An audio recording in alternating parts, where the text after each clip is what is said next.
Yusek, may ilang mga netizens at social media personalities na question, no? Dito sa Benteng Bigas, meron na program in Davao Region, yung pagbebenta ng 20 pesos per kilo na bigas galing sa Agriculture Department to those affected by the earthquake, including in Cebu. They're asking why government rice is being sold instead of distributing it for free to those in urgent need. For instance, social media influencer Regal Oliva quoted, "At first it sounded novel, a dream realized, a gesture of compassion, but I couldn't help but ask, is this mercy or marketing? How does the palace respond to this criticism? And what is the rationale between selling rather than giving the rice to disaster-affected families?" Yan po kasi ang problema kapag hindi po inaalam kung ano mga mandato ng bawat ahensya. Unang-una po, alam po natin na mayroon po mga ahensya nagbibigay po talaga ng ayuda.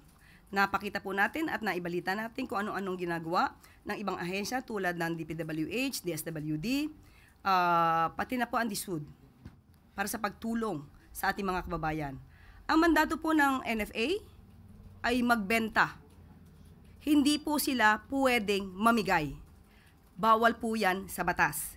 So, ngayon po, pinalawig po ng NFA at ng DA ang mga mabibiyayaan ng 20 pesos na bigas kada kilo for all po ito sa lahat na naapektuhan po ng kalamidad.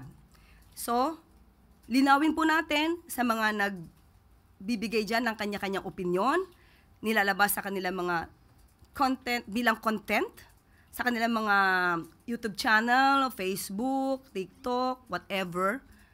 Ang NFA ay hindi po ito pwedeng magbigay ng bigas.